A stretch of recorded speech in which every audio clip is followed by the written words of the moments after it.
Good evening, everyone. You are in the spotlight with Brian Gardner for this Tuesday, December the 13th, 2016. Good to have you out here for our first of 3 shows this week. Hope your weekend was a good one. Hope your week is treating you well so far. As always, to start the show, we remind you all of the ways which you can contribute to the show and have your voice heard. If you'd like to contribute and have your voice heard, you can email us at itspotlight411@gmail.com. You can also follow us and tweet us at itspotlight411. And please remember to use the hashtag ITSpotlight411 for anything you tweet regarding our show. You can also find us on Facebook. Just search for In the Spotlight 411 on Facebook and make sure you like our page upon finding it. We come on the air tonight doing something that has become the norm this year. In a year where we've lost a lot of people and suffered a lot of tragedy, and we have another beloved name to add to that list, and this is just breaking right now. I just saw it on Twitter. Literally, articles about it just were posted about 6 minutes ago on a few major sites. Alan Thicke has passed away at the age of 69. For those that do not know, he was a Canadian actor, songwriter. He hosted some game shows, some talk shows. Most people would probably attribute him to Growing Pains. He was the father on Growing Pains. He is Robin Thicke's father, for those that are not aware. He's also, just to sum up some of the things that he's done other than Growing Pains, he's hosted a lot of things. He's hosted... in the early 2000s, he hosted All New Three's a Crowd on the Games Show Network. He hosted a TV version of Pictionary. And among talk shows, he's done some talk shows. Obviously, Growing Pains was one of his bigger deals. He did co-host the Walt Disney World Christmas Parade from 1983 to 1990. Again, there's a lot of things. Another big name. It's crazy to think about this year. It really is. I don't even know. When you can't go more than a couple days without hearing something like this, it tells you what kind of year we've had. But so Alan Thicke died dead at the age of 69. I don't see too many details right now. I'm trying to find some, but I'm not. I just saw this on Twitter, so you have to bear with me because obviously 69 is just. I mean, obviously this is tragic either way you look at it, but really just okay. So they're saying he had a heart attack playing hockey with his 19-year-old son. So. That's what I'm reading. So that's horrible. So we send our thoughts and condolences to Alan Thicke's family, loved ones, his fans. They may rest in peace. Another beloved name gone too soon here, and it's just been that kind of year. It's just sad to think about all the people we've lost this year. I mean, it's just you want to just close the door on 2016 at this point. It's just horrible. So again, we have to come on the air with sad news. So I apologize for that. But again, we have to acknowledge, and we do have a show to do. But obviously, this stuff is far more important. This news is far more important than anything we're going to talk about. But again, we do have a show to do. So we will do that. We do have quite a few things to get to tonight. Again, 3 shows this week. Tonight, you're going to get a sports entertainment kind of hodgepodge here. I'm going to be honest with you, it's probably not going to be a lot of entertainment. Most of our show tonight is going to be college basketball. We are presenting our college basketball preview show tonight. So we'll be doing mostly that. Baseball, there's not too much going on there. We did, because of the way our everything unfolded last week, we were able to talk about the winter meeting stuff. We were able to talk about the winter meeting stuff all on Thursday, so we don't have to do much with that tonight. We got one signing to get to. We'll talk about. So we'll talk about that, and that'll be our only baseball for tonight. But otherwise, we're just going to do some college basketball for the most part tonight as we preview the season that is currently unfolding. We'll do that tonight. Entertainment, we'll just discuss the latest box office developments in the box office beat. And we'll talk about the Golden Globes nominations, which featured one of the more shocking nominations you'll ever see, and we'll talk about that more later on in the show. So that's what we have on tap for tonight. On Thursday, we'll have an all wrestling show for you, previewing WWE's Roadblock End of the Line pay-per-view event. That'll take place on Sunday on the WWE Network. So we'll preview that on Thursday. Again, if you'd like to submit questions or comments, you can do so before the show or during the show on Thursday by email, Facebook, and Twitter. So you have all that. Now, another real thing, Friday, the Football Blitz, which we'll look back at the NFL this past weekend, the NFL and college football, and look ahead to this coming week. We'll talk about the Heisman, all that good stuff. We obviously don't have any college football games to talk about, but we will talk about the Heisman and other college football developments if need be. We'll talk about them on Friday. So we'll do all that on Fridays, and that's showtime currently is 2:30 p.m. Eastern time Friday. So that is the current plan for that show. A lot of people have been asking me over the last couple of days, what is our plan for the holidays? Now, normally it's an easy thing to kind of piece together because normally, you're talking about Christmas during the week. Well, Christmas and New Year's are on the weekend this year. So people have been asking me, well, I assume you're going to do like a normal schedule. That is not the case.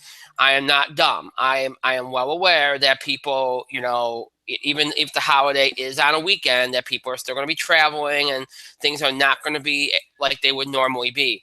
So I haven't decided yet on what kind of schedule we're going to do for next weekend, the week after. The normal schedule was usually we do one show a week during these holiday weeks and then we move on. I'm guessing that will be the case. I'm guessing that there's a possibility that we do, it's a possibility that maybe we do a show on Tuesday of next week and then on Thursday the week after. I don't know what we're going to do yet. I don't. That's something that I'll make an announcement about probably this Thursday. I'm going back and forth on it quite often, so I'm a little unsure about things at this particular moment, but we'll see. We'll see. So that's a work in progress right now, the schedule for next week and the week after. So stay tuned on that. One other thing too. Obviously last week we had a lot of delays, postponements, all that kind of stuff. So I'm not really too sure how much people know about some of the announcements I made on Thursday's show. So I'm not gonna repeat them. But I'm going to just acknowledge something because a lot of you sent a lot of feedback in over the weekend, and it meant a lot to me. So I want to acknowledge that. As I mentioned on Thursday, we are going to be doing some things different. You're not going to notice it too much right now. I mean, there's been little things. People noticed a big change last Thursday. And, this week you're probably not going to notice too much because we have very limited time in terms of the schedule. So, but come January, you're going to notice this far more. And look, the bottom line is this. The idea is to always try to put on the best show that we possibly can. And to stay true to what we want to do with the show. That's the idea. That's always been the idea. We've sometimes struggled with it for various reasons. And I'm not going to get into them right now for fear of time. But I will say this much. Feedback is always important. It's made this show thrive over the years. It's been very important. We need it. We want it. And you've all given it to us over this weekend. Please continue to do that. Amidst that feedback, though, was a lot of people, and I just need to acknowledge this. There were some messages from some people, some of our longtime fans, that I marvel at. And I marvel at them because they, in some ways, took the blame for what they feel like has happened to the show over the last year, which I find remarkable, how you could blame yourselves for what happened to the show. Because it's nobody's fault but mine, personally. So don't blame yourselves, okay? Look, I understand that there have been times where there's been feedback given that maybe has directed us in the direction that we are in right now, that we have been in over the last year. Look, you give us your honest assessment. You give us your honest opinion. You can't blame yourself for things that happen, okay? We make the final decision. We do these things. The show is what it is because of our decision making based on your feedback, yes, but also based on our own decision making. So you can't blame yourself for that. So don't do that. Don't do that. Okay, that's not fair to yourselves. So don't do that. Like I said, for one reason or another, whether you feedback, our own decision making, it is what it is.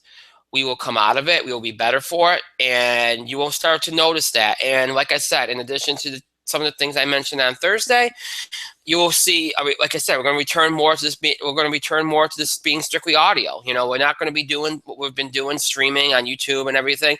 It's not. I think when you spend so much time doing a certain thing, people become accustomed to that, and they feel like it's been a struggle, and that's okay. It's okay to feel like it's been a struggle, because I think it has been a struggle. I think it's been very hard for us to do this the way we've been doing it, and it's gonna change, and you know, a lot of other things are gonna change too, but that's okay.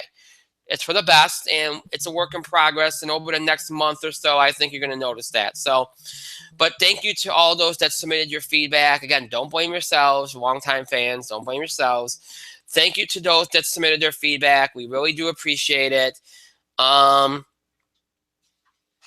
And to those that continue to give in your feedback, and to all of our fans, long time and new or current or recent or whatever, thank you to you all for all that you do. We really do appreciate that. So I just wanted to bring that up. And really quickly, lastly, the In the Spotlight Film Awards, which people always ask me about at this time of year as we get into December. Yes, we will be doing them. Yes, the process will be starting soon, probably the first or second week of January, depends on how I want the dates to fall. Obviously, we always do the awards show, announce the winners, like right after the Oscars, a Thursday after the Oscars, usually when we do it. We'll probably stick to that, I'd imagine. But I will get more into that once 2017 actually gets here. Right now, we're not going to deal with that because it's a couple weeks out. But that process will be starting soon for those that are wondering. So, all right, I got him through everything. I think my co-host is on. I've seen his graphic up here for like 15 minutes. I do not know if he's on.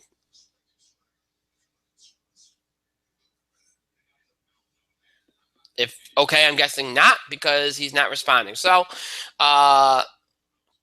with that, we're going to have to get going here. It is 9:30, so we're going to get moving. We're going to start so we can get moving here. We are going to start off in the entertainment world with the latest box office news, and I don't think there's anything too surprising. We knew that this was more of a transition week. It's the week that you kind of come out of that little lull after Thanksgiving, where it's more about those movies that they released during Thanksgiving, kind of doing their thing, and nothing much going on. This weekend, you only had really one major new release, and that was Office Christmas Party. And then that was it. And then, of course, this weekend will be much bigger with the release of Star Wars Rogue One. And then after that, you'll get a couple more big releases. And that will be it for holiday movie season. The holiday movie season has become so much about November now. That whole month, the whole month of November is really what it's become about.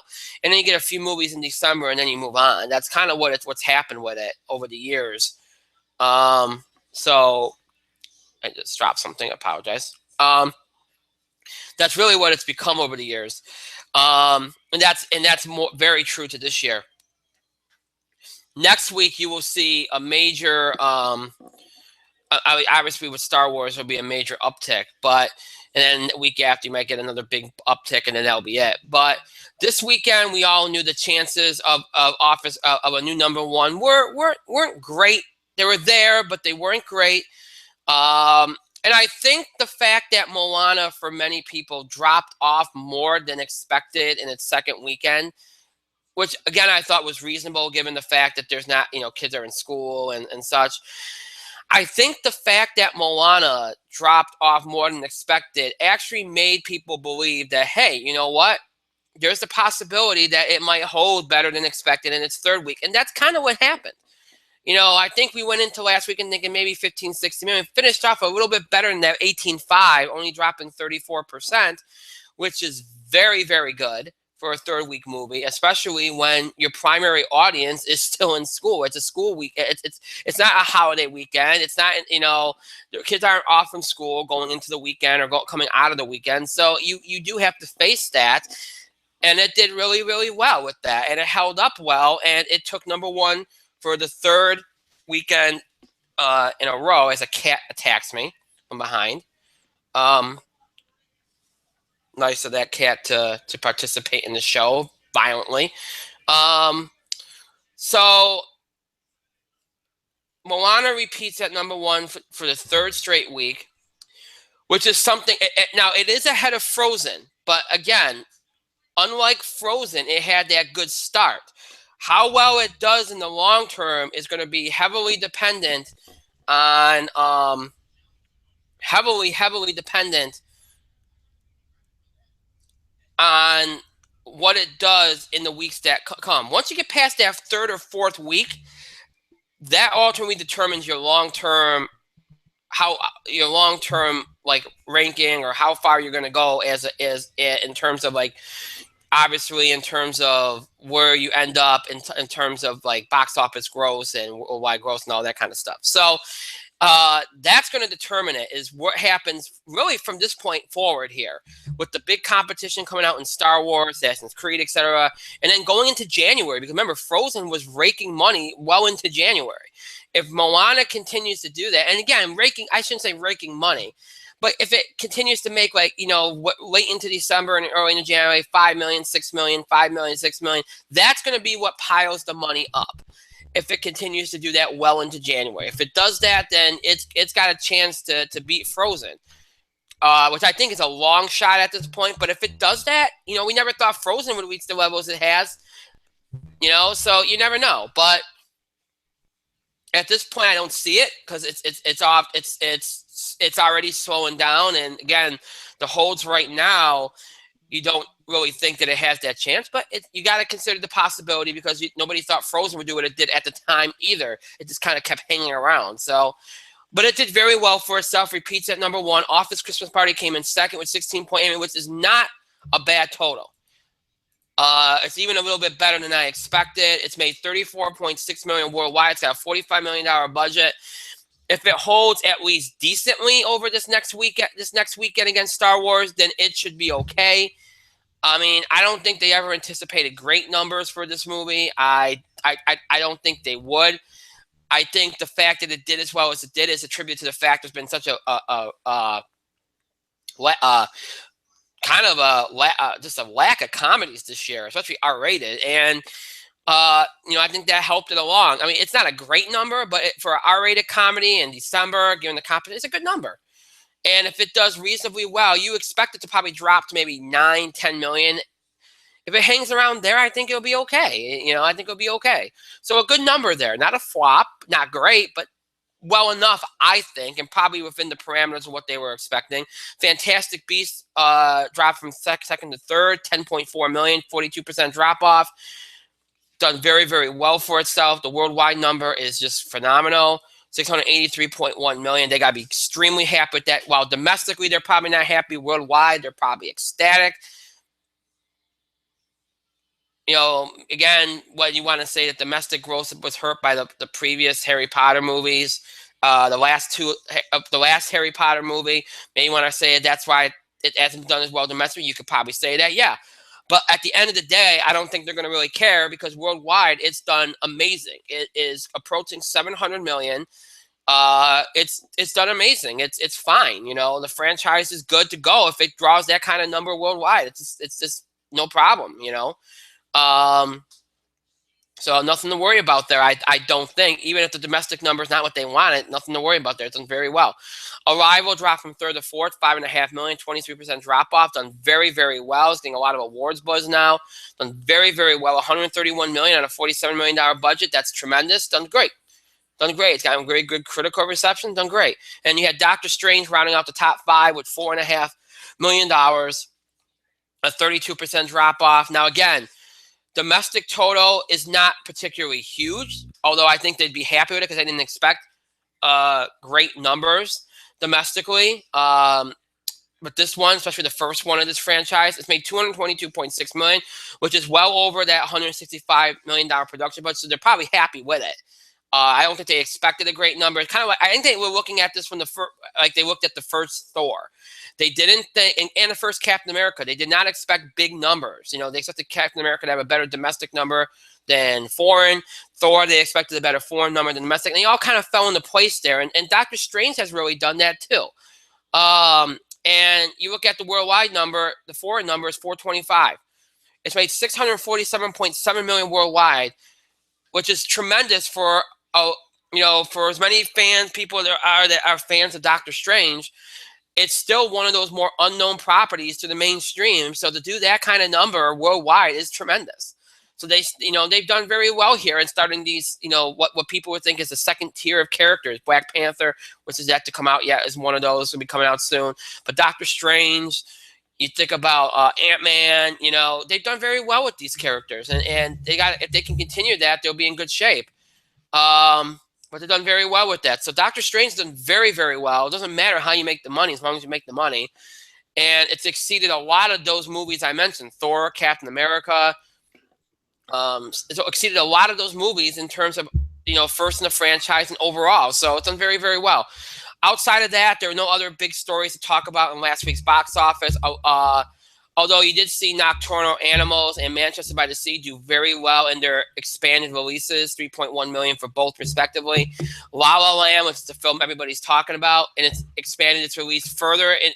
Well, actually, no, it didn't expand its release further. It just opened up into 5 theaters, I should say, so apologize for that. It started its limited release, and it did that in record-breaking fashion. Huge fashion, I say, not record-breaking, with 881,000 right out of the gate. So very good, bodes well for its chances once it goes into major release. So very good number there for that film, which a lot of people are talking about a great deal. So, but yeah, those are the stories as far as the box office goes last week. As you set up, again, you transition out of a little bit of a lull into the final, really 2 weeks of the holiday movie season, which will feature one of the more anticipated releases of the holiday movie season in Star Wars Rogue One, which the reviews started coming out today, and for the most part, they are generally positive. That will be the biggest release this weekend in over 4,000 theaters from Disney, starring Felicity Jones. Oh, look who's here. Are you actually here? I don't know. I've been trying to get this thing to work for literally the better part of 30 minutes. I know. I've been watching. I wanted to keep throwing to you. I wasn't sure if you were on, but hey. Oh no, I've been here listening to you ramble on. Hey, I've been moving along. Ramble on. Oh Jesus. All right. Anyway, Mike's in the spotlight in case everybody didn't notice. I've been here. Yeah, well, listening. But when I asked you if you were there, you didn't say anything. Well, nobody heard it, and certainly I didn't hear it. Which is why I've been working on the microphone for 20 minutes. So see, you were here, but you weren't. There you go. No, that's not how it works. I was here. Me. So if a tree falls in the forest while listening to the show, does it still have to suffer listening to you? And on and on. Oh, Jesus. Okay. Anyway. The answer to that question is yes, it does. Anyway. There's a gray spot right in front of your face. Oh, jeez. Okay. Anyway. The biggest release, as I mentioned, in 4,000 theaters. Rogue One, a Star Wars, over 4,000 theaters. Rogue One, a Star Wars story, directed by Garrett Edwards, starring Felicity Jones, Mads Mikkelsen, Ben Mendelsohn, Alan Tudyk, Donnie Yen, Forrest Whitaker. Getting good, fairly decent reviews. It's going to have look, it's got Star Wars on it, okay? It's going to draw. Will it draw what Force Awakens did? More than likely not, although I do expect a slightly better international reaction in some areas. So that will help, especially the Asian markets. That will help. Do I expect $100 million opening? It's possible. I'm reluctant. It's possible. Assassin's Creed better hope it doesn't get that, because then it kind of doesn't bode well for them. But right now, I would say 80 to 90 million opening. I think you got to be cautious about this. I don't see it doing less. Could it do more? Certainly. So that's going to be the big movie. That's going to kind of, again, that last week was the transition out of the lull. This is going to bring the blockbuster back to the holiday movie season. There is another big release, and that is Collateral Beauty, a drama from Warner Brothers' New Line, opening in over 2,900 theaters. Great cast. I've been looking forward to it. Getting a lot of buzz. A lot of people have been looking forward to this movie. Let's see. I'm trying to pull up the listing. Here it is. Will Smith, Helen Mirren, Edward Norton, Michael Pena, Naomi Harris, Keira Knightley, Kate Winslet. Great cast. It does skew a little older, so that might hurt it a little bit in terms of doing big numbers. Plus, with Star Wars coming out and then Moana still doing good, and you don't expect a huge number here, but I certainly think 14, 15 million, maybe even 16 is not out of the question. It probably should take second place, although it'll be close with Moana, depending on how it continues to hold. So that's really what you're looking at there as far as the new releases go. Manchester by the Sea will further expand this weekend. That's the drama from Roadside Attractions. It'll expand into 1,200 theaters. Again, last week it expanded a little bit and did very, very well. This film stars Casey Affleck, Kyle Chandler, and Michelle Williams. It's already made $8.6 million domestic, R-rated. Given its theater count, I wouldn't expect it to do more than maybe 6-7 million. That might be pushing it. Maybe 5 million is more like it. So it'll factor into things, but it won't factor into the top maybe 4 or 5, I should say. So what you're looking at this weekend is Rogue One, maybe 80, 90 million, possibly more. Again, trying to be cautious about it. Moana and Collateral Beauty will probably battle it out for second, anywhere between 13 and 16 million in that range. I would say Collateral Beauty 15.5, 16 million. Moana about 14, 15. So I'll just go with that. Office Christmas Party probably around 9 million. And then you'll have, let's see, Fantastic Beasts probably right around 6-7 million.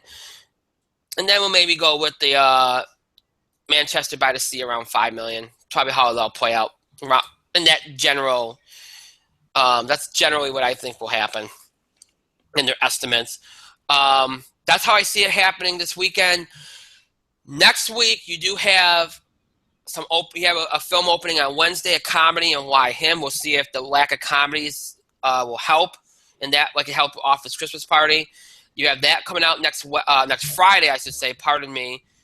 On Wednesday of next week, you have 3 movies coming out, 3 big ones: Assassin's Creed, Passengers, starring Jennifer Lawrence and Chris Pratt, and Sing, an animated film from Universal. So lots of big movies, plus Patriots Day, which I think will be opening in a limited release. So that's that next week will be a big week of release that'll kind of close out the holiday movie season. So we'll talk more about all that next week, and that'll kind of be the end of the holiday movie season as you transition to 2017. Mike, do you have anything to add?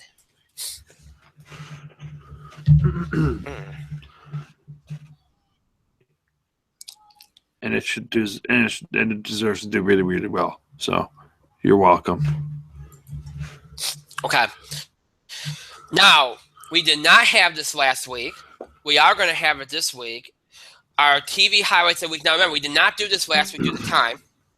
So, as usual, I'm going to start with Mike because he always has more to offer than me. So, Mike, go ahead. TV highlights of, I should say the past 2 weeks because we didn't do it last week. Okay. TV highlights of the week. We start on the CW, I guess.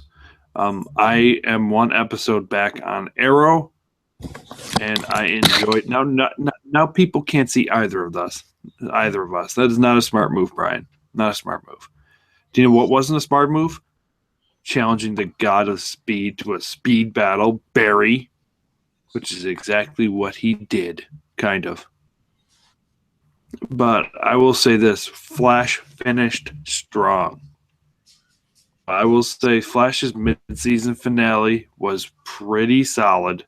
We're moving in a great direction. There's a dog barking. So Flash, not bad. Legends of Tomorrow. Well, the whole Legion of Doom thing is really kind of being interesting with Reverse Flash and Malcolm Merlin. Excuse me. I yawned. Damien Dark, not bad. Legends of Tomorrow, and we finally saw, spoiler alert, Rip Hunter. He's somewhere.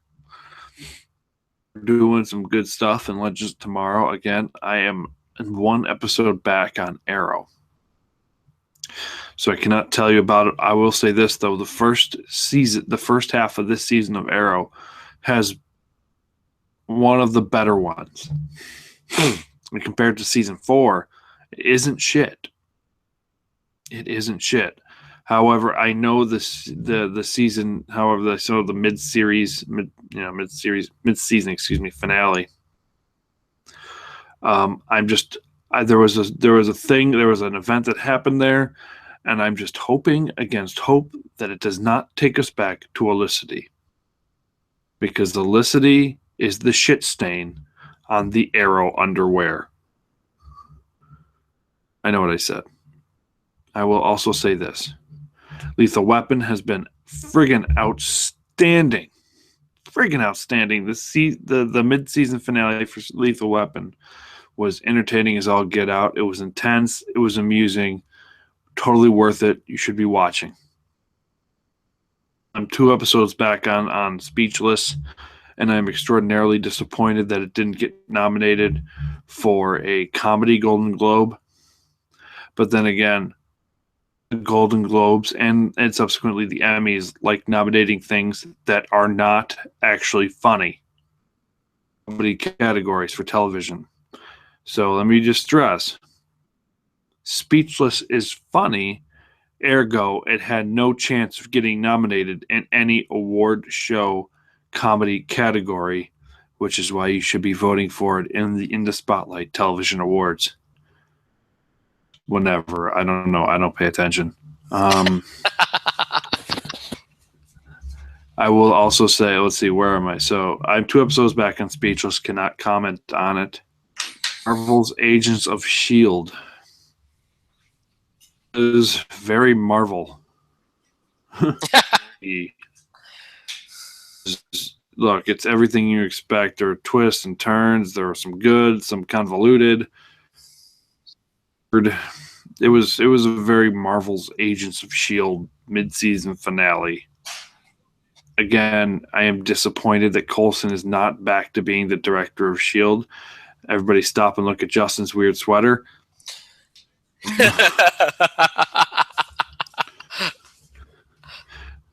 However, the Jeffrey, the Mace character or whatever is doing really well. We're in a good position, and the Ghost Rider stuff really, really paid off. That was easily the highlight this season. Ghost Rider, and unfortunately, we're going to the LMD section of the season. And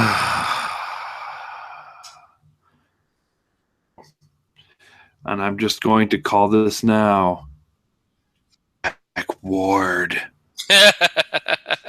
Again. The fact they waited this long. Yes, if you enjoy Agents of S.H.I.E.L.D., then you'll enjoy this episode of Agents of S.H.I.E.L.D. Special shout out to the Librarians. Really solid episode this week. I think I caught the last hour of it. Really, really quite good, surprisingly. Not so much a fan of Rebecca Romijn. However, they're playing to her strengths and the rest of the cast's strengths. It's been entertaining. The Librarian has always been, Indiana Jones light, and Noah Wyle was always interesting in the role. But the show, it's coming into its own. Sorry. So definitely kind of start checking out the Librarian. It's not too bad. I will say this: Dirk Gently had its series 1 finale. Everything up super nice. And then it untied everything super nice because we got a really, really messed up ending. And guess what? This is the type of ending I would complain about. It wasn't going to be a season 2. It's just British. They had long announced a series 2 of Dirk Gently, so this thing tied up fairly shortly next year. But I will highly recommend Dirk Gently. Solid episode. I'll leave you on the edge of your seat. And there are some twists and turns there that'll kind of interest you. So that being said, that would be, that's it. That's it. That's all I got. Although I will say this, mid-season finale time coming up soon in the next couple weeks. We are going to have. Excuse me. Bless you. Thank you. We are going to have Sherlock Series 4 debuting soon. So we're going to have Sherlock Series 4. And we are also going to have the Doctor Who Christmas special. Something about Dr. Mysterio. It's weird. And what's even weirder is it's like a superhero kind of thing with Doctor Who. Hero is the Ghost. Portrayed by none other than Justin Chatwin. Major credit was the shit show known as Dragon Ball Evolution. It was a shit stain of a movie. I guess the term of the night is shit stain. Stain of a movie. And he was the star, and it's good to see he's in something major again. I feel sort of bad for him. So, there you go. There's your TV highlights. Now, Brian's going to talk about how much he really loves Marvel's Agents of S.H.I.E.L.D. and the Blacklist. No, because the Blacklist has been on in over a month. But okay. Paying attention to the Blacklist. No, you have your shows. That's okay. Okay, here's the thing. The first thing I'm going to point out, I want to try to point out shows that you don't, because otherwise this comes off incredibly repetitive. So, you mentioned Agents of S.H.I.E.L.D. already. I'll leave it at that because it wasn't the best. I liked last year's mid-season finale better. I thought this was kind of anticlimactic. Oh, look, I can say negatives about my shows. I thought it was anticlimactic. I didn't expect Coulson to be director at this point. I thought it'd be by the end of the season because it's very clear that there's still some shadiness with Mr. Mace, and they'll play that out throughout the LMD arc the rest of the season. So I'm not bothered by that. But, again, I thought it was rather anticlimactic. The Ghost Rider stuff I thought was, considering the fact they kind of, you knew they kind of had to get him kind of write him out for a while so they can focus on other things. I think they did an okay job, but it still felt anticlimactic to me. So, and you're right. The LMD thing, I think, is nothing but an excuse to revisit certain characters, but we'll see if we're wrong about that. They claim it's something they wanted to do since season 1, but who knows? Anyway, I'll throw some praise at Walking Dead because that was easily the best episode this season and probably the best episode since the season 5 premiere. Okay, no, I take that back. Since the mid-season premiere of season 6, probably, because I like No Way Out, so I can't go against that. It was satisfying. There was a cliffhanger without being a cliffhanger. Basically, they ended the chapter but left you with the start of a new one, which is the way you're supposed to do it. They had long-awaited moments that we've been waiting for. Most notably, a certain character's death that people have really been longing for. So it was very, very satisfying, and they left you in a good place for the back half of season 7. So I'll throw some credit at Walking Dead this week. Not watched South Park yet, although I'm hearing some things that apparently there were some very meta things that went on, but that's South Park. But still, I'm hearing some things that I don't think I'm going to like, but we'll see what happens when I watch it. Let's see what else is there. Let me look at my notes, because you mentioned all the other. I'll just say this. I'll briefly touch on Arrow real quick. I will give Arrow a lot of credit this half a season, because they had am I the only one that feels like this half a season's been kind of like what Batman Begins had to do for Batman movies?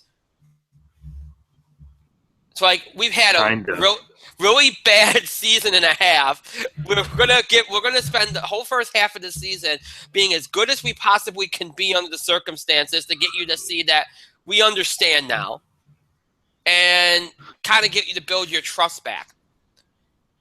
They have 8 episodes to prove that they're not going to go back to Olicity. Now that's where we're at right now. As you go into the second half of the season, it's going to be, okay, you've got our interest, don't blow it. You built it up, don't ruin it. If they can maintain the pace and the momentum and stay away from Olicity and a couple other little things, because sometimes I don't want them to fall into some of the traps that Flash has fallen into this season. They avoid that, then I think they'll be in good shape. They're in right now. It looks hopeful, but you don't want to jinx it at this point. So, I will give credit where credit is due. The first half of the season, I think the Flash has been a mess. Although I think the last couple of weeks have shown a little bit more promise.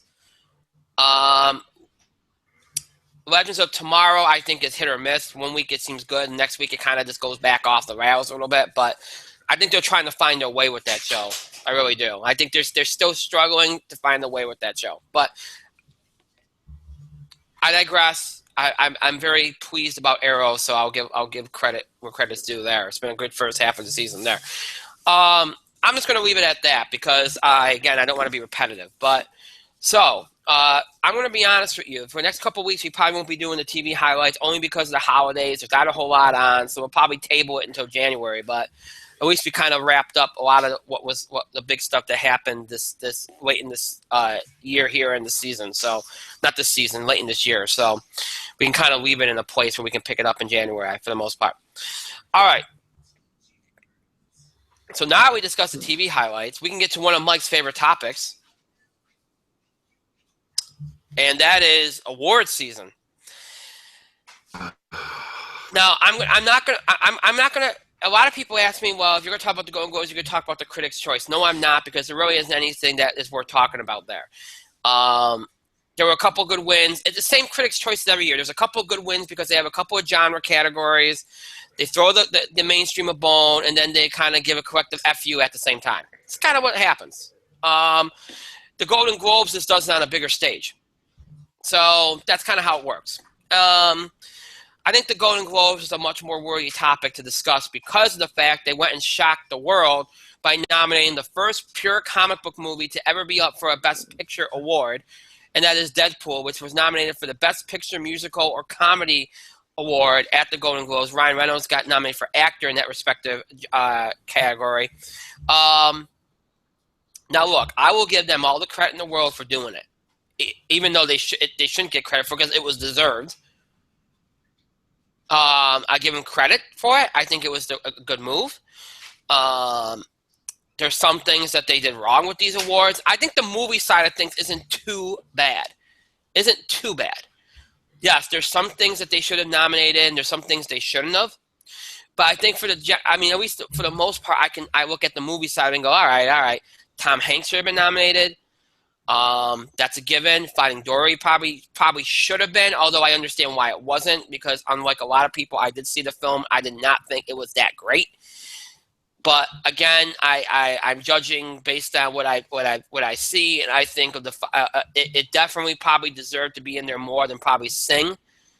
But you know, maybe that was them throwing a bone to NBC Universal since the Golden Globes were on that network. Oh, did I say that out loud? I'm sorry. Um, hmm. They do that, folks. Even though if you don't realize it by now, they do that. It happens every year. But anyway, the movie side of things at least is understandable. The TV side of things, I think, Mike, you noted this earlier, is a mess. It's horrible. Um, Even though I don't deserve it, I'm not surprised by This Is Us because, again, everybody's going crazy about that show. Not me, but a lot of other people are apparently. So there's that. The comedy categories, again, as has been the case since probably 1998, they continue to just pipe in the same nominees year after year. Like it doesn't matter what anybody else does. At least the drama categories pull a name here or there out. It's just not good. Like it's just I sometimes wonder if these people even bother to look at reels and on the TV side of things because they really, especially on the comedy side, they really just put the same names in the ballot every year, and it stays that way for like 5 years or until that respective show goes off the air, and then they're like, oh, okay, well now we have to change it up, and it's just the same thing every year. So it's just. Honestly, I'm more interested in the movie side of things because I think there's some interesting developments there. As a whole, I don't think the movie side of nominations is bad. On the other side of it, I think the TV nominations are horrible. With a few exceptions, like Kate McKinnon and, Jeffrey Tambor, which I think is deserved still at this point. A few exceptions. But other than that, I think the TV side of things is just a horrible mess. So it's a mixed bag for sure. At the Golden Globes. Obviously, Mike, you hate the Golden Globes, you hate award season, but go ahead, unleash.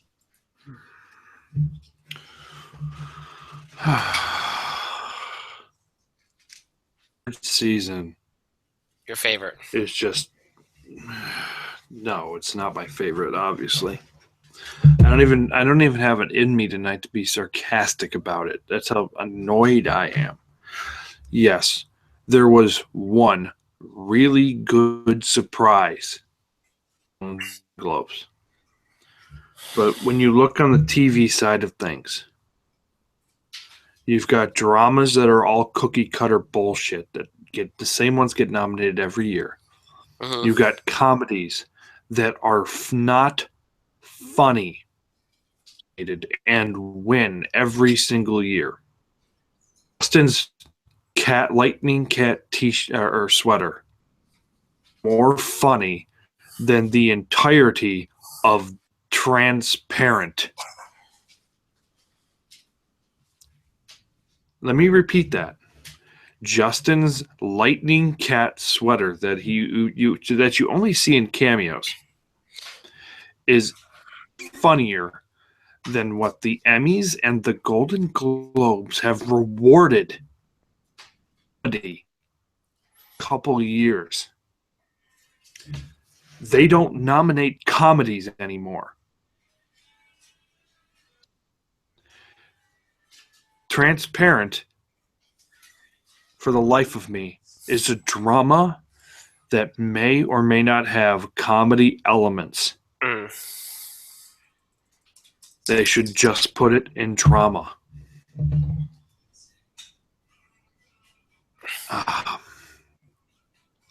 Veep. I've seen enough of Veep over the years to know that it's not funny. Veep is a dramedy. It's like an unfunny version of The Office. Best way of putting it. It's like a Washington, D.C. unfunny version of The Office. They try too hard, and it doesn't. But it gets ratings. And Julie Louis-Dreyfus is in it, and they love Julie Louis-Dreyfus. They love her. And you know what? She dedicated her award last time, or at the Emmys or Golden Globes, to her recently passed father. And that was a heartwarming moment. But this year, to her. Because for once, I just like them to nominate and reward something that is a legitimate comedy. as for all of the other nonsense, the drama categories, it's all cookie cutter nonsense. Mm-hmm. Goes off, hey, we got This Is Us. This Is Us is recycled scripts from Parenthood. It got nominated every year too, didn't it? No. Heck no. It never got nominated. Oh, I thought it did, but It should have been. they essentially took a lot of those scripts from Parenthood and just they're like, oh well, now it's nominated now. And then a lot of the other crap that always gets nominated. I don't know. I just should get nominated and rewarded are the ones that don't. And that's disheartening. Although I will say this, World getting nominated feels like, in a way, a makeup for Person of Interest getting nothing. Person of Interest was one of the best shows of the last, 5-6 years? I go. By anybody. Award shows. Person of Interest was a brilliant show. No recognition. Westworld comes out. It's essentially, it's a Nolan thing.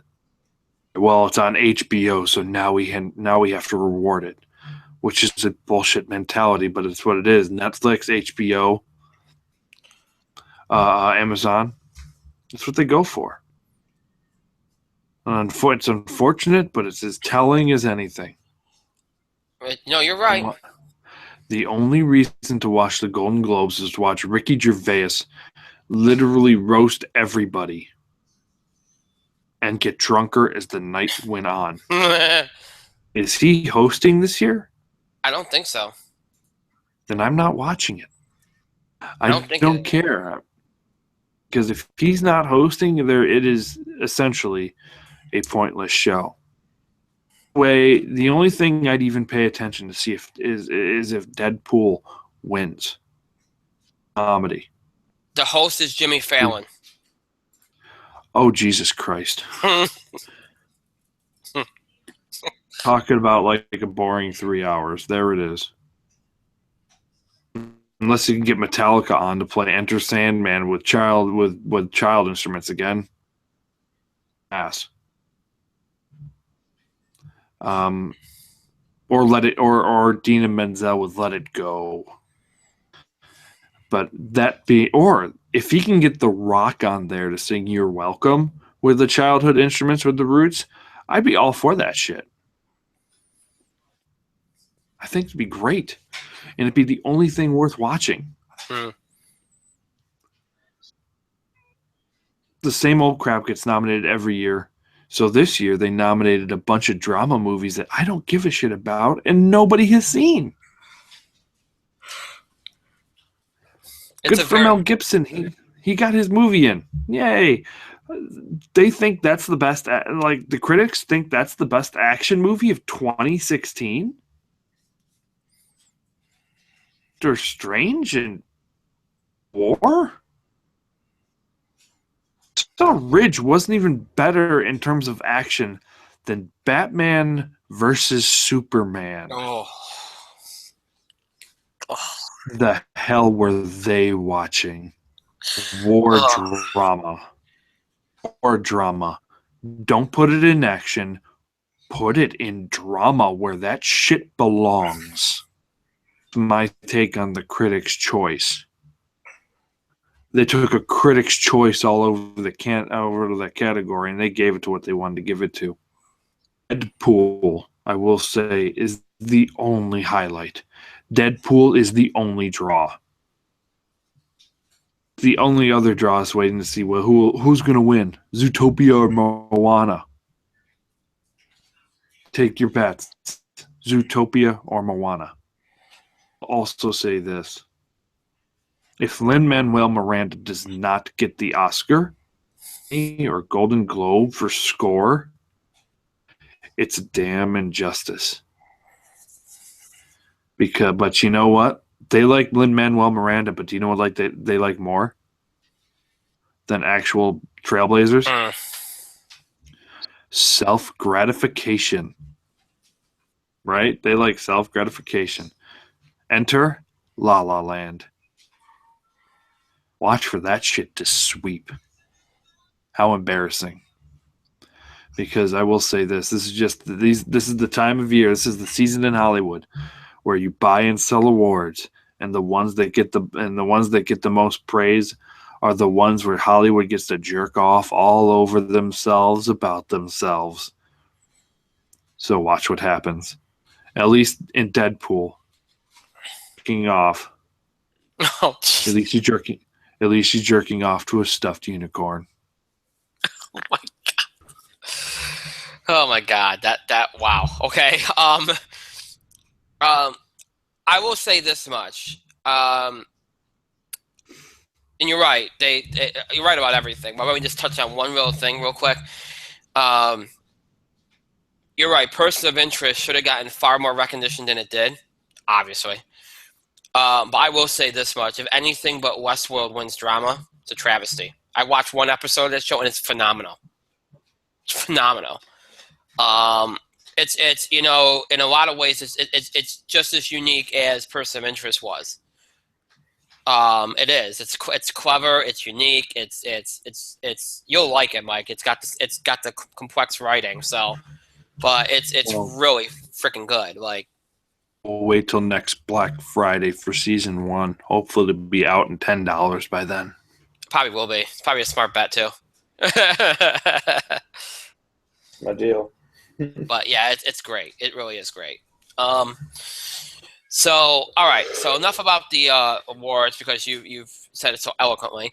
Let's jump into sports. Let's jump into again. Just one quick thing we want to mention in baseball, really quickly. Really quick because there was a major signing over the weekend. Well, both to the same team. The Dodgers retained both of their major free agents, Kenley Jansen and Justin Turner. Both have been brought back. Turner came back with a 4-year, $64 million deal. Jansen, I believe, I'm trying to look up his deal. $80 million deal. So both of them are back. Which the Nationals just come out holding nothing. Like, they went all in on these guys, the Marlins too, and they didn't get anything. But anyway, they're all set now. The Dodgers got what they needed, all set there. So, you look at the free agent classes now. This class was basically a closer's class, and all the major closers are off the market now. So now anything major, if you want to go get a major closer, you're going to have to get it through trade, and that's going to be very hard, difficult to do. Now it's going to really become about the bats because starting pitching is just not very good. So it's becoming about the bats now. The Jose Batistas, the Edwin Encarnaciones, you're going to see the focus turn to them. And really at this point, we're what, December 13th here? If neither one of these guys signs before January 1st, they're going to probably be looking at a 1-year deal. We've seen this game before with Mark Trumbo. We've seen this game before where these guys, that are kind of aging a little bit and they're more, they strike out a lot. They're home run hitters primarily, although Edwin doesn't really strike out that much. But, they end up taking – we've seen this before where they take these 1-year deals and go play somewhere and then try to get a better deal next year. I think you're looking at that, at least for one of them. Probably Batista, definitely. Edwin depends. I think a lot of things are being held up by Mark Trumbo. If Mark Trumbo signs a 4-year pact with the Rockies, who I think have been pushing for him the hardest, though the Indians have been in there too. If he signs his deal, then I think you'll see Cleveland go, all right, we'll go to Edwin and see if he'll sign like a 3-4 year deal. But that doesn't help Batista any. So, we'll see. But that I think that's where the focus of the market, free agent market, will go. Now that the major closers are off the table now. So another thing quickly to mention before we jump into college basketball firmly here, the MLB owners did ratify the CBA deal in a 29-1 vote. So that is officially ratified, done, good to go. So at least there's no worries about that.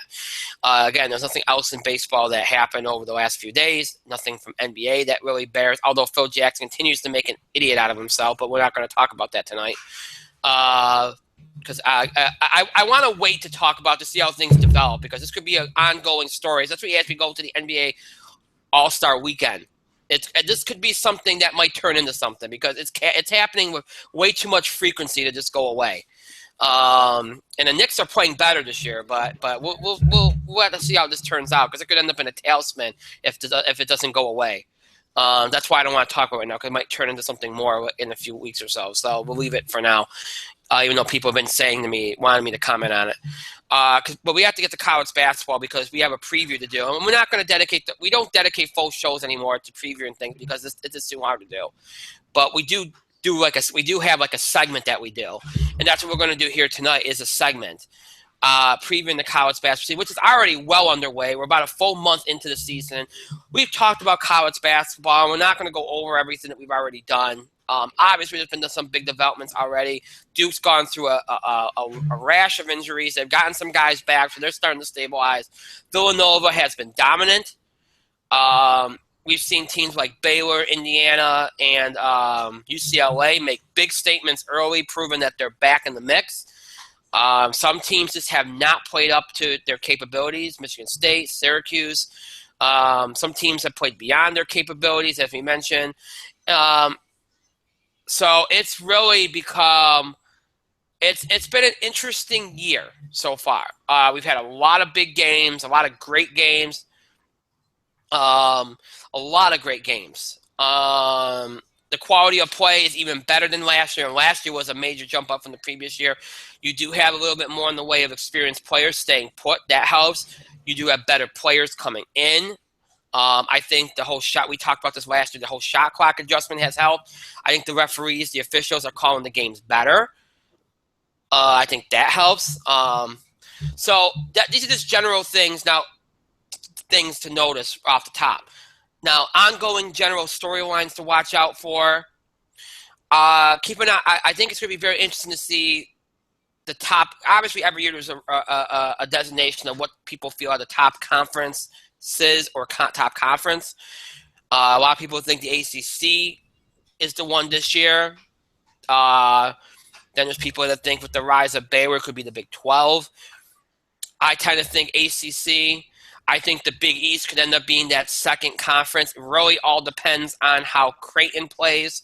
In the broad scheme of things, they played very well so far. Xavier's obviously we consider a top team, even though they've lost 2 games already. We have Butler. I mean, right now, I think we'll wait and see how it develops. But I really think the Big East could end up being that second conference this year. The ACC is going to be great. I think that for a fact. There's just good teams up and down the league. Notre Dame has made some statements early. Florida State. So we'll see how it all develops. I think the ACC will be the conference. That'll be interesting to see develop over the course of the next few months. I do think the Pac-12 is going to be terrible. And I'm not just saying that because we always rag on the Pac-12. It is going to be terrible. I mean, UCLA might be okay. Oregon's already proven to be highly overrated. So, it is what it is. I think the Big Ten's going to have a down year this year, especially with the way Michigan State's played. Wisconsin, to me, looks very beatable. Indiana is going to be good, but they're beatable. I don't really like the Big Ten this year at all. I think the SEC will be a little better. Mike's going to disagree with me. I like South Carolina a lot. That defense, Frank Martin's finally put his imprint on this team. The defense is just so suffocating. I've never, I won't say never, but it reminds me very much of his Kansas State team. Now, again, if they're anything like his Kansas State team, so get into the tournament and lay an egg. But, for the time being, it'll be okay. I don't buy Gonzaga or St. Mary's at all. I'm sorry, I don't. I've been burned by St. Mary's too many times. There's years I picked them as a sweeper, and they prove me wrong. I don't want to do it. I'm not going to do it. Gonzaga, Gonzaga's already 10-0. They're going to be a top team because they're not going to lose that many games, but they haven't proven anything to me. They really haven't. I do think they have some pros on that team. I like some of the talent on that team. I like Mark Few, but I just don't buy them. I don't buy them. Okay, they'd be an Iowa State team, an Arizona team, a Florida team, all of which I thought were a little bit overrated to begin with. So who have they beaten? So I don't buy them. I'm trying to look at this last. I know. So let's see.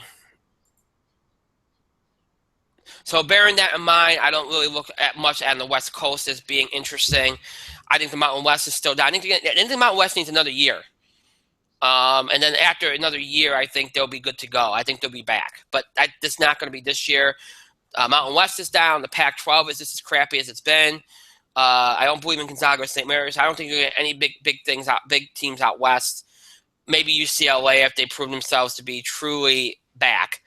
Which I think they're back, but I don't know if they're back as far as the Final Four team. I think they're back in terms of being a team to watch. Look, the bottom line is this. If you were to ask me right now who's the best team in the country, it's Villanova.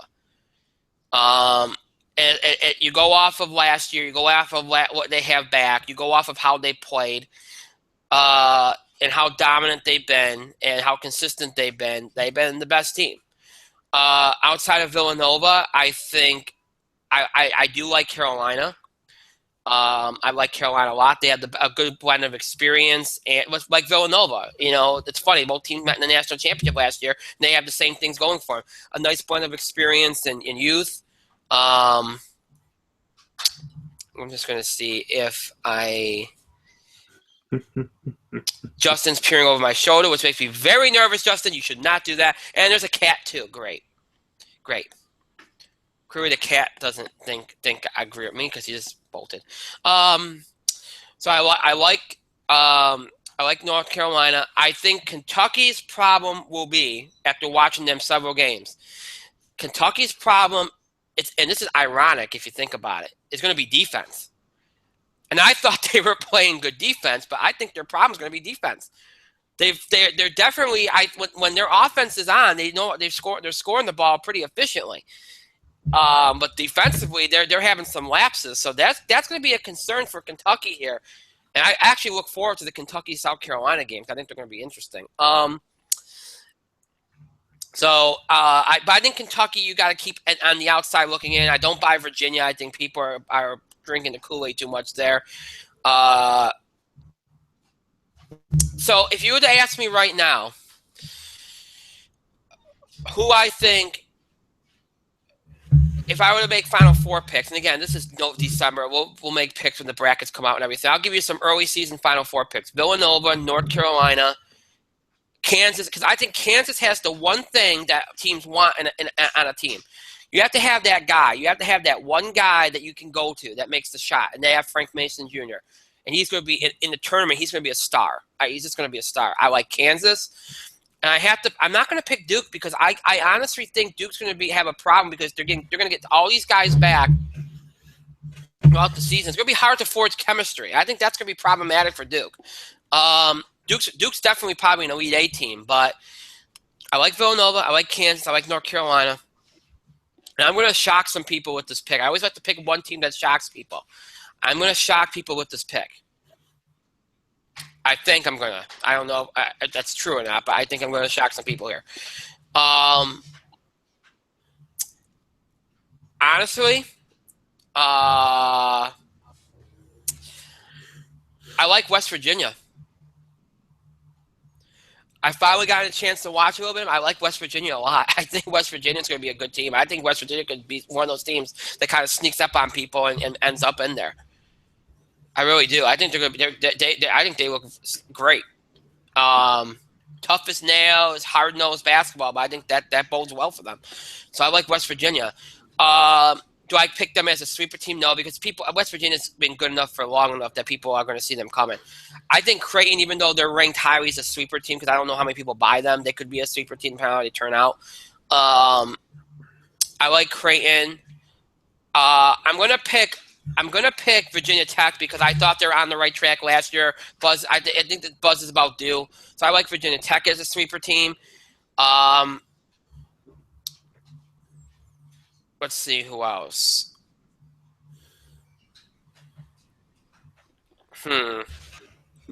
I like Valparaiso as a sweeper team.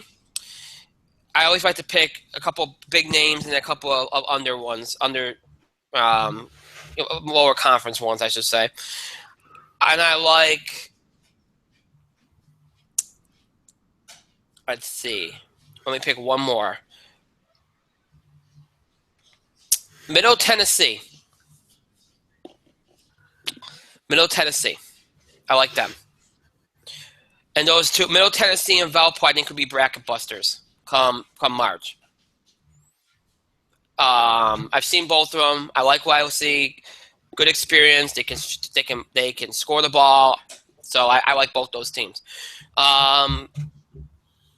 It's going to be interesting. I think it's going to be an interesting year. I expect a lot of back and forth. I think this year will not be as hard this year. Remember last year we had a lot of teams with 5-6 losses. We had some 1 seeds with 5. I mean, I don't think you're going to see that this year. I think you're going to see about 5 or 6 teams break away and be like 3-loss teams kind of deal. I think you're going to see that this year. I think there's going to be a little more separation in the packs this year, which is going to help the selection committee this year for sure. I think you're going to see that. I think you're already seeing that. I think right now there's really 10 teams that right now have already proven themselves to be at an elite level. Villanova, Kansas, Duke, North Carolina, Kentucky. I'm going to put Baylor in that group just by who they've beaten.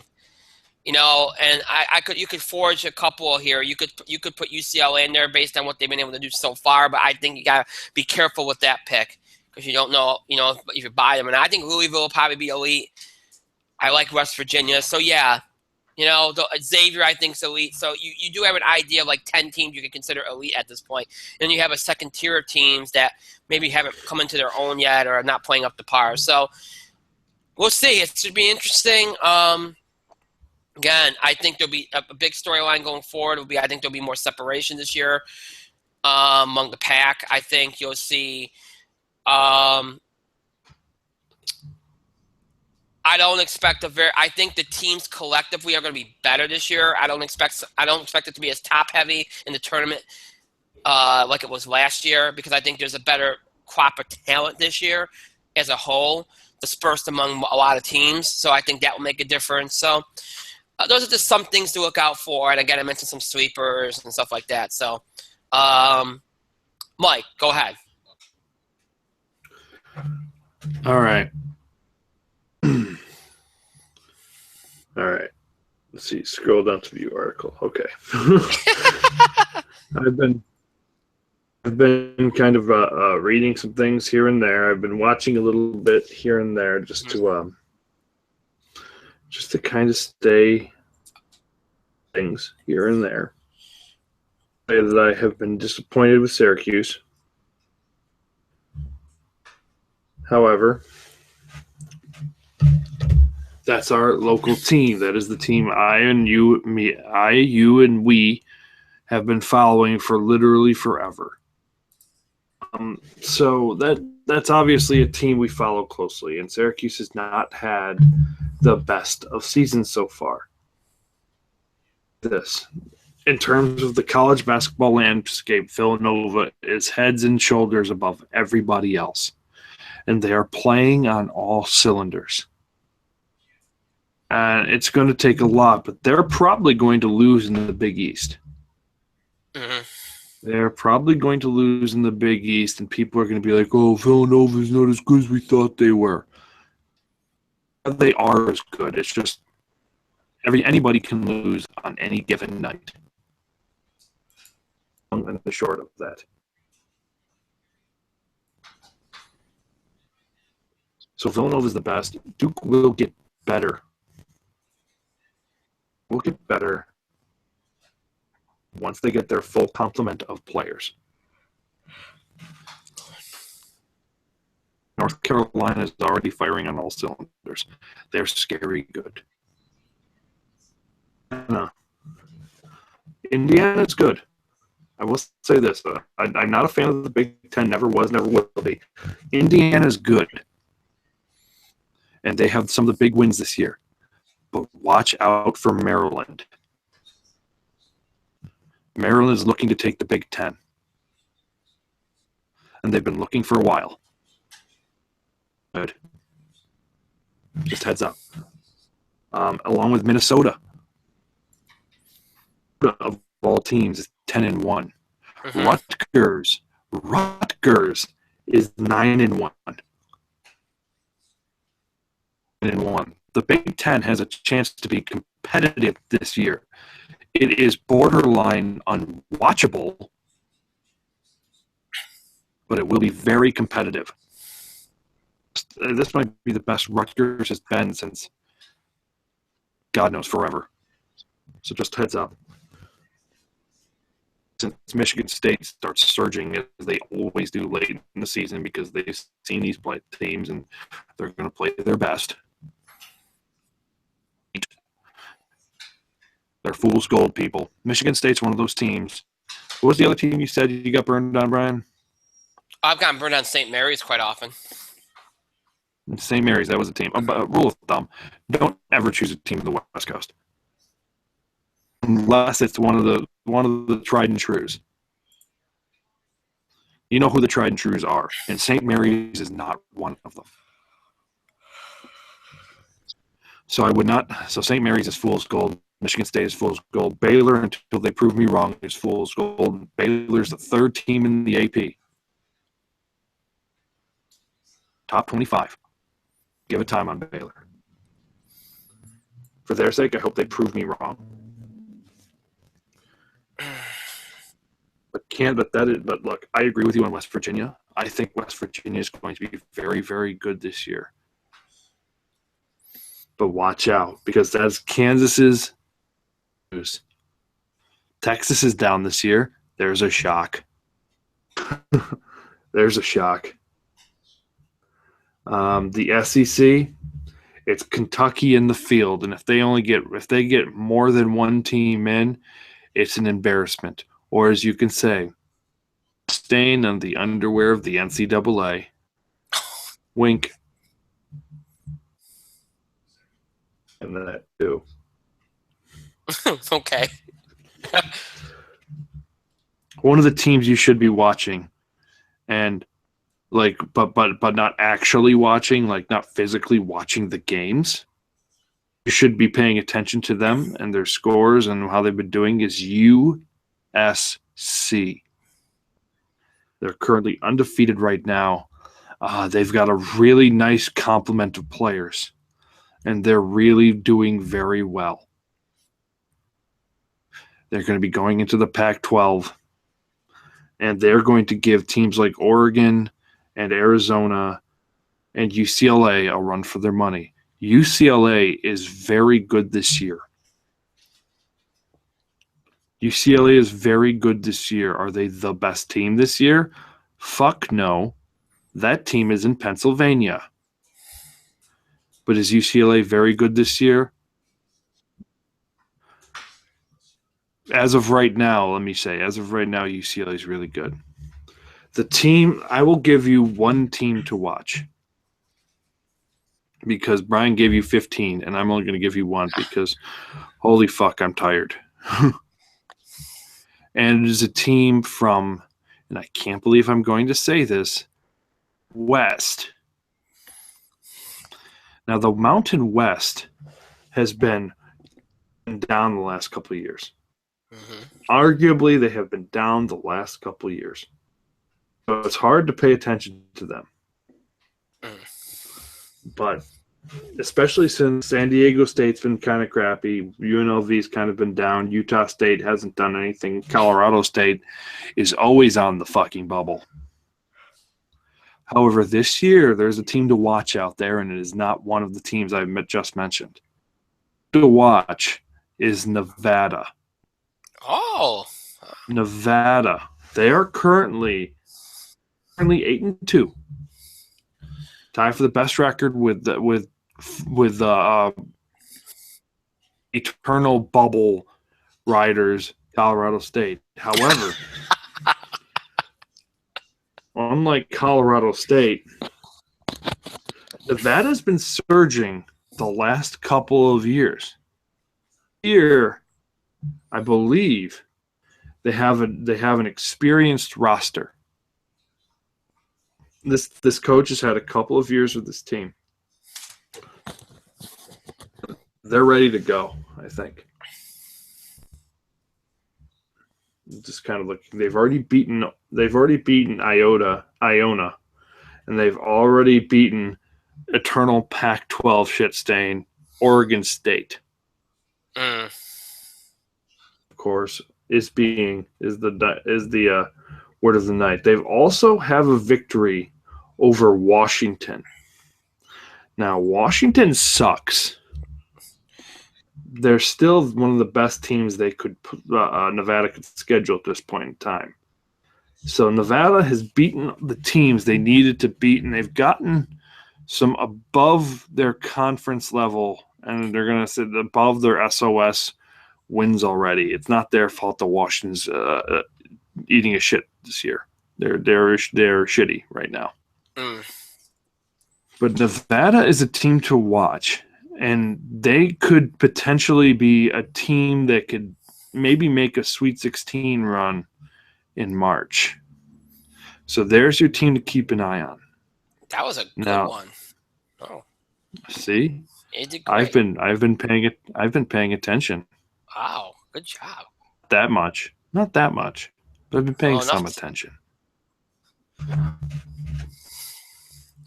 Wow, Mike, you just endeared yourself to me on that Nevada pick. You know how much I like Mountain West.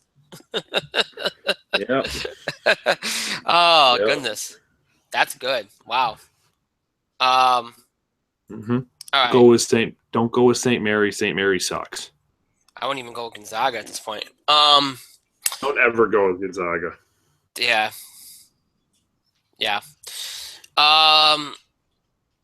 Okay. So, again, now we used to do a full show on this. We don't do a full show on this anymore because it's just not worth it. Because obviously we've talked about college basketball throughout the past few weeks, so we've done some discussion of it. Tonight was just about making overviews, sweeper picks, predictions, all that kind of stuff. I gave you a Final Four prediction earlier. For those that are wondering if I'm going to give a national championship prediction, no. I'm not going to do that this time around. I'm just going to keep it to strictly the Final Four picks. Again, we'll always make Final Four picks when we see the brackets, all that kind of stuff. But generally, I think we've done a good job, so we'll leave it at that. Obviously, we'll continue to talk about basketball throughout the season. So I'm just distracted by something I've seen here. Hang on one second. I just saw something that I think might be worth mentioning before we wind down here. Oh, okay. Well, we started with sad news. We're going to end with more sad news. And this is from the world of sports. Former Ravens and Jets tight end Conrad Ruland has died at 29 of a brain aneurysm. Coach John Harbaugh announced this morning. I just came across it. He had a brain aneurysm November 28th, had surgery a day later. And he passed away from it today. There's been a lot of tragedy for the Ravens this year. Second-year cornerback Trey Walker died in a dirt bike accident in March, and then longtime defensive line coach Clarence Brooks died in September after a battle with cancer. So it's been a tough year. Ruland played 2 seasons for the Jets in 2012 and 2013. Last year he played 4 games for the Ravens, starting in 1. So we want to extend our thoughts and condolences to Conrad's friends and family and loved ones, and to the Ravens, and may rest in peace. That's, again, only 29 years old. It's a tragedy, that is. And again, this year is just so I just wanted to make note of that because I came across that while I was on ESPN here. So, all right. So with that, we will, on a sad note, wind down. As always, the show might be over. It does not mean you have to stop interacting or contributing to our show. You continue to have your voice heard. Send us your feedback, and we encourage you to continue to send us your feedback. Very important right now as we try to work through some things here. So continue sending your feedback, your questions, opinions, reactions to things we said on the show, things we talked about, questions related to show, scheduling of the show. Topic ideas or breaking news items that you want us to cover from sports, entertainment, or wrestling. You can do any of these things via email, Facebook, and Twitter. You can email us at itspotlight411@gmail.com. You can also follow us and tweet us at itspotlight411. Please remember to use the hashtag itspotlight411 for whatever you tweet regarding our show. Also, of course, you can find us on Facebook. Just search for In the Spotlight 411 on Facebook and make sure you like our page upon our fan page upon finding it. We encourage you to follow us on Facebook and Twitter for the latest information about our show. Also, we post random things on our social media page as well. But obviously, in terms of scheduling, anytime there's a last-minute change things or something along those lines, the only way we can let you all know is on social media. So very important to follow us on social media, so make sure that you do that. If you'd like to keep up with our show, look back at classic episodes. You have a number of ways in which to do that. If you're more of a fan of streaming and you like seeing us on screen, or maybe you're only interested in more recent episodes of our show, make sure you search for In the Spotlight 411 on Google Plus and YouTube, and that will give you access to all of our shows from October 2015 all the way to tonight's episode. They're all available for you on both those sites, Google Plus and YouTube Live. They're all available for you there. So if you're interested in more of our recent episodes, and again, if you're a fan of streaming us rather than just listening to us, then make sure you check us out on Google Plus and YouTube. Just search for In the Spotlight 411. If you're more of a fan of audio podcasts, maybe you prefer to listen to us on the go or listen to us rather than see us on screen. And also, especially if you're interested in older episodes of our show, then you might want to check us out on our main host sites, Podbean and iTunes. Just search for In the Spotlight 411 on both those sites, and you'll have access to not only our more recent episodes, but every episode we've ever done in the 6 years we've been doing the show since October 2010. Everything from Blog Talk Radio, TalkShoe, Google Plus, YouTube, all available to you. Anything that we've done on Google Plus, YouTube is transferred into audio format for you all. Every episode we've done available for you on Podbean and iTunes anytime in order from most recent to the oldest. So make sure you check those out. The search In the Spotlight 401 on Podbean and iTunes. So, maybe you want to check out an old episode or a recent episode or catch up on shows, whatever you need to do. You can do all that on those particular sites. So make sure that you know all that. I want to thank Mike for being here tonight. Thank you, Mike. It is officially time for bed. Totally sucks. It does. No doubt about it. And I want to thank myself for great show. Pat myself on my back and thank all of you for continued support and contributions to the show. Thank you so much for watching. And to those that will be watching or listening later, thank you to you as well. That is it for tonight. Again, Thursday, All Wrestling Show previewing WWE's Roadblock, end of the line pay-per-view. We'll go over all the matches, make predictions, all that good stuff. If you'd like to submit a question or comment for the show on Thursday, you can do so either before the show by email, Facebook, or Twitter, or during the show on Thursday by email, Facebook, or Twitter. Again, time will permit how many we get to, but we will do them at the end of the show. We'll go over the card, make predictions, and at the end we'll do questions and comments, just like usual. They'll be on Thursday, so make sure you tune in for that. And, of course, Friday, the In the Spotlight Football Blitz coming at you at 2:30 p.m. Eastern Time on Friday. We'll look back at last week in the NFL, look ahead to this week, of course, talk about the Heisman, all that on Friday's Football Blitz. Thursday, I will make announcements regarding our holiday scheduling over the next 2 weeks, so tune in for that. That's all that we have again tonight.